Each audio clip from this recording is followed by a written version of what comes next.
رمضان إن الشوق فينا فاضح من ذا يلوم دموعنا بلقاك رمضان إن الدمع فينا غائر سبحان من بالمكرمات حباك. بسم الله الرحمن الرحيم الحمد لله رب العالمين والعاقبة للمتقين ولا عدوان إلا على الظالمين والصلاة والسلام على رسولنا محمد وعلى آله وصحبه أجمعين. قال الله تبارك وتعالى في القرآن الكريم بعد أعوذ بالله من الشيطان الرجيم بسم الله الرحمن الرحيم إذا جاء نصر الله والفتح ورأيت الناس يدخلون في دين الله أفواجا فسبح بحمد ربك واستغفر إنه كان توابا. صدق الله العظيم. Falënderimi dhe lavdrimi takon Allahut xhaleshanuhu, salavate dhe selami për Muhammed Mustafa sallallahu alaihi wasallam, familjes së tij, shokëve të tij, për të gjithë atyre që e pasuan dhe pasojnë rrugën e Muhammed Mustafa sallallahu alaihi wasallam deri ditën e Kiametit. Do të respektuar vëllezër dhe besimtarë, do të jemi bashkërisht sonte këtë natë të bekuar të Ramazanit, ku do të themi disa fjalë në lidhje me çlirimin e Mekës. Çlirimi i Mekës ka ndodhur në 20 Ramazan vitit 8 Hijri, i cila i përgjigjet datës 11 janar vitit 630. Idhujtarët, mushrikët, Mekkas, pa kaluar 2 vite të plota nga marrëveshja që e bën Muhamedi alayhis salam me ta, i cila quhet marrëveshja e Hudejbis, fillon të shkelin pikat e kësaj marrëveshje. Pavarësisht se ati ishin parapar që kjo marrëveshje të zgjase 10 vjetë. Derisa njerëzit e fisit Benu Kuza ishin duke ju dhënë ujë kafshëve tek busi vate, atëri ju ndodhi një krim i tmerrshëm. Ata u sulmuan nga pjesëtarët të fisit Benu Bekër, përkrahur edhe nga disa kurishit. Në këtë rast, u vranë mbi 20 veta nga ky fis dhe u morën shumë deve dhe kafshë të cilët i kishin pronësi. Nesërmen, pala e dëmtume e dërguan një delegacion tek pejgamberi sallallahu alaihi wasallam në Medinë, për me kërku nga Muhamedi alayhis salam mbrojtje, si dhe kërkojshin që t'ju kthehen kafshët që va kishin morë ose t'va paguinin të kafsh, por edhe të mirën vesh për gjaqet që pa të drejt i kishin vrarë. Kurejshët, nga ana tjetër vetëdijshëm për gabimin që kishin bërë, tu bëhen, ledhen dhe vendosin që ta dërgojnë Ebu Sufjanin te pejgamberi sallallahu alaihi wasallam për me ripërtri marrëveshjen e paqes me Muhamedit alayhis salam dhe me muslimanët. Ebu Sufjani fillimisht shkoi në shtëpinë e bijes së tij, Ummi Habibe, e cila ishte njëra nga gratë e Muhamedit sallallahu alaihi wasallam. Ma vonë, Ebu Sufjani shkoi ta takonte Muhamedit sallallahu alaihi wasallam, tek I cili kërkojke që paqen e lidhur më parë ta vazhdojnë edhe më të tje, madje ta vazhdojnë këtë paqe më shumë se 10 vjet. Muhamedi sallallahu alaihi wasallam Ebu Sufjanin e priti mirë po ju drejtu me këto fjalë dhe I tha: a mos ka ndodhur diçka e re që po kërkojni ju që ta ripërtrin marrëveshjen? Ebu Sufjani I tha jo. Atëherë pejgamberi sallallahu alaihi wasallam ju drejtu dhe I tha se na nuk kemi nevojë për me bodë një marrëveshje të re. Pejgamberi sallallahu alaihi wasallam në këtë formë ju përgjigj Ebu Sufjani. Mirë po, Ebu Sufjani duke pas situatën e tillë se Muhamedi sallallahu alaihi wasallam nuk e dëgjoi, shkoi te Ebu Bekri radhiyallahu anhu, tek I cili kërkoi që shkoje të reagoje të pejgamberi sallallahu alaihi wasallam që kjo marrëveshje të ripërtrihet. Mirë po Ebu Bekri e refuzoi. Pastaj shkoi te Hazreti Omeri radhiyallahu anhu, tek I cili u drejtu dhe I tha se është mirë që ne ta ripërtrim këtë marrëveshje.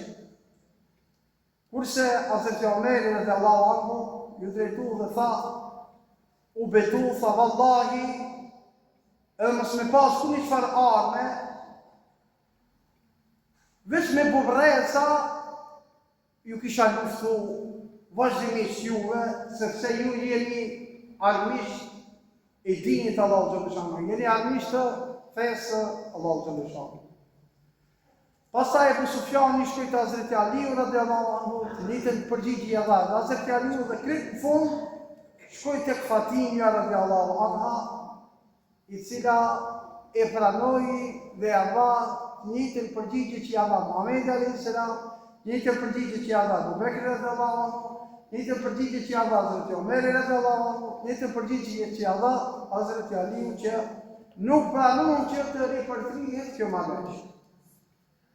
Mirë po Muhammed Mustafa sallallahu alaihi wasallam kishte vendos që të bëje përgatitjet për çlirimin e Mekës. Të nisët për me shku në Mekë në një ekspedit, mirë po kësaj radhe e majti shumë shef këtë punë. Pa I kallëzua shku. Bile dhe bashkëtës vetë, Aisha radhiyallahu anha I kishte thonë t'i bënte gati të gjitha përgatitjet që I duhen për rrugë, mirë po nuk I ka tregu se ku do të shkoje. Bile, edhe shokut të tij të ngushtë Abu Bekrit nuk I kishte tregu pejgamberi sallallahu alaihi wasallam për çlirimin e Mekës. Muhamedi sallallahu alaihi wasallam mendojke dhe konsiderojke se tani është koha e duhur, kishte vendos që me kasit, me kurishitët, kësaj radhe donte t'i qëronte e sapët një herë e mirë. Një fjalë, donte që Mekën e dashur ta çlironte Qabën, donte ta pastronte nga idhujt që e kishin ngulfatur bukurinë e Qabës. Mirë po, në çdo fshëtësim, patjetër del dikushi që e zbulon. Një nga sahabët, I cili ishte muhaxhir, I quajtur Hatib bin Ebu Belta, përndryshe ishte njeri I mirë, por kishte disa antarë familjes Mekke. Kishte tentu që t'i njofton ato antarë të familjes me një gjop letër që Muhamedi alayhis salam është duke u përgatit dhe do të vjen në Mekë. Letrën që i kishte shkruar, ja kishte dhënë një gruaje i cila kishte mshef tek flokët e veta. Pejgamberi sallallahu alaihi wasallam vazhdimisht e lutte Zotin, edhe kësaj radhe e luti Zotin xhaleshanuhu me këtë fjalë. O Allah, mbyll jasin dhe informatat kur i shitve, mënyrë që ne të arrijmë vendin e tyre pa u përgatit ata. Allahu xhaleshanuhu e njoftoi Muhamedit sallallahu alaihi wasallam për letrën dhe gruan e cila do ta dërgonte këtë letër. Dhe Muhamedi alayhis salam e dërgon Hazreti Aliu, shoqëruar nga Mikdadi për në vendin e quajtur Rawdatul Hah, që ta zinin gruan dhe t'ja merrni letrën që i kishte me vete. Çdo mend se fillimisht kjo grua nuk pranoi se e ka letrën. Mirë po kur i treguan se i ka dërguar Muhammed Mustafa sallallahu alaihi wasallam dhe e dinte sigurisht se e ka letrën, ja dhan letrën dhe kur u kthyn te pejgamberi sallallahu alaihi wasallam e hapi letrën e pa se letër shkruajke prej Hatibit për Kureshi. Ju njoftoj se Muhamedi do t'ju sulmoj. Muhamedi sallallahu alaihi wasallam e thiri Hatibin dhe ju drejtu me këtë fjalë. Çka është kjo puna jote kështu? Nuk e kemi prit prej tije që ta bësh në gjatë tim. Hatibi u mundu të arsjetohet se donte që familjarët e vetë ti informonte. Donte që ti shpëton familjarët e ti. Omeri radiallahu anhu u i dhu shumë keq. Ndërhimi ndërmjet Muhamedit alayhis salam dhe Hatibit dhe i tha ja Rasulullah, më urdhno ta vras këtë njeri sepse e ka tradhtu Allahu xhaleshanuhu dhe e ka tradhtu pejgamberin Allahu xhaleshanuhu. Mirë po, pejgamberi sallallahu alaihi wasallam për shkak se Hatibi ishte pjesëmarrës në betejën e Bedrit dhe kishte treguar trimëri të rrallë atje, kishte thonë: ja Omer, mos mungut se Allahu xhaleshanuhu është shumë i mëshirshëm ndaj herojve, cilët me aq trimëri kanë luftuar në Bedër. Dhe kështu Muhamedi sallallahu alaihi wasallam e fali Hatibin. Kurse Hazreti Omerit radiallahu anhu fillun t'i pikojnë lot dhe tha: Allahu dhe i dërguari i tij e din më mirë se ne këtë gjendje. S'do mend se ditën e 10 të Ramazanit në vitin 8 Hijri, fillim të janarit 630, pejgamberi sallallahu alaihi wasallam ishte nisur me ushtrinë e tij nga Medina për në Mekë. Në fillim kësaj ushtrie, Muhamedi alayhis salam kishte rreth 6.000 luftarë, cilët ishin të armatosur mirë. Ushtrinë e priste rrugë e gjatë dhe mundishme sepse ishte edhe Ramazan. Ishte vape madhe, ishte nxehtë i madh, kishte pengesa të ndryshme.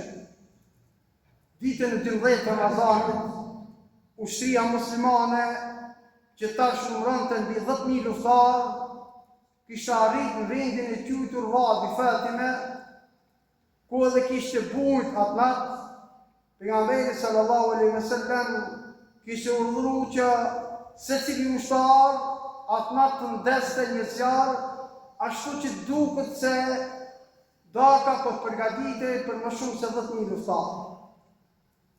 Hazreti Omerit radiallahu anhu i kishte rënë para kryesore për organizimin e rrojeve të nevojshme, sepse siç dihet, nata nuk ka bezë, natët nuk i dihet. Atë Abu Sufjani, i cili ishte udhëheqësi Mekës asaj kohe, zbashku njerëzit e tij, kishin dalë për me e bo një kontroll të rëndomë. por kishin përfunduar dur të rojeve muslimane, të cilët ja dorëzuan Ebu Sufjanin Abbasit radhiyallahu anhu.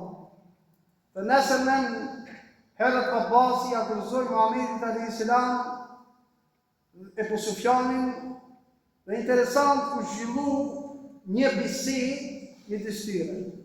Muhamedi sallallahu alaihi wasallam fillimisht kur i zinte rrobë, njerëzit e tjerë, jo besimtarët, ua prezantonte Islamin.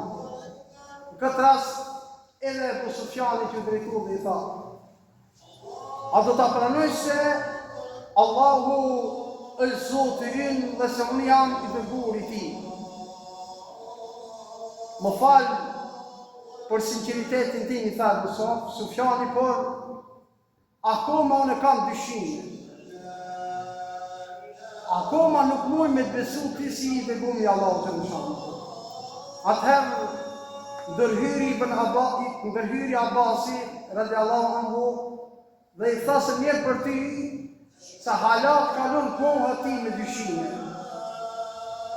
Mirë po, pejgamberi sallallahu alaihi wasallam këtë çast heshti, Ebu Sufjani tha: unë besoj se Allahu është një dhe se Muhamedi alayhis salam është i dërguari i Tij, edhe dy përcjellësit e Tij përsëritën të njëjtat fjalë. Pejgamberi sallallahu alaihi wasallam në atë çast doli me Abbasin jashtë tendës dhe i tha që Ebu Sufjanin ta dërgonte me një vend përshtatshëm për ku do ta shifte tërë ushtrinë që i kishte përgatitur pejgamberi sallallahu alaihi wasallam.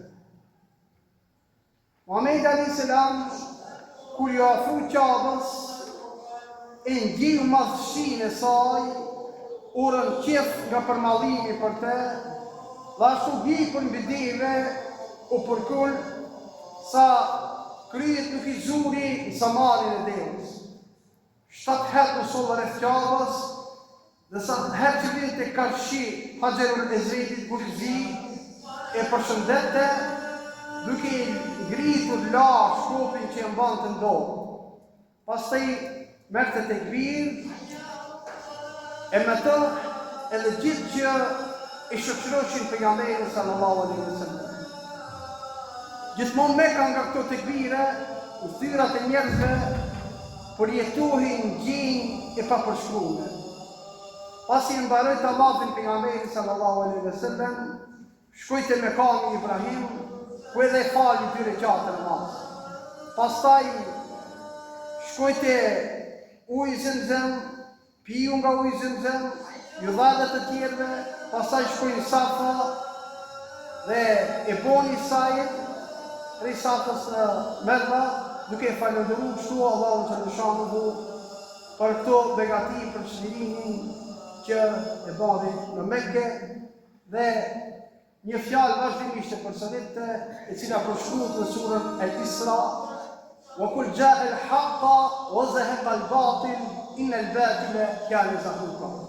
Dhe thuaj e vërteta erdhi, ndërsa e pavërteta u shkatrua. Sigurisht se e pavërteta është e përcaktuar që do të shkruhet. Duke i shqiptuar këto fjalë kuranore, Muhamedi sallallahu alaihi wasallam filloi të rrezonte jo më pak se 360 idhuj që ishin Qabe dhe në horën e saj.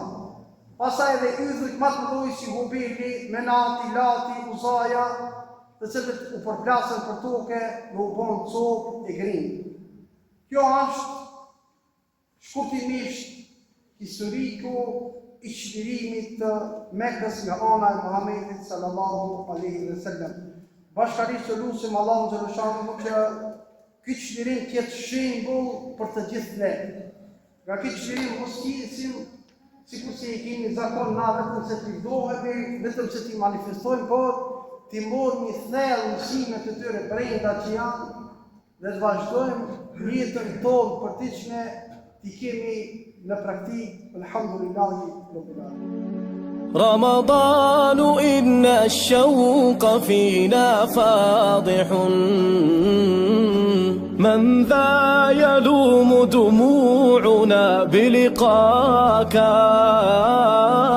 رمضان إن الدمع فينا غائر سبحان من بالمكرمات حباك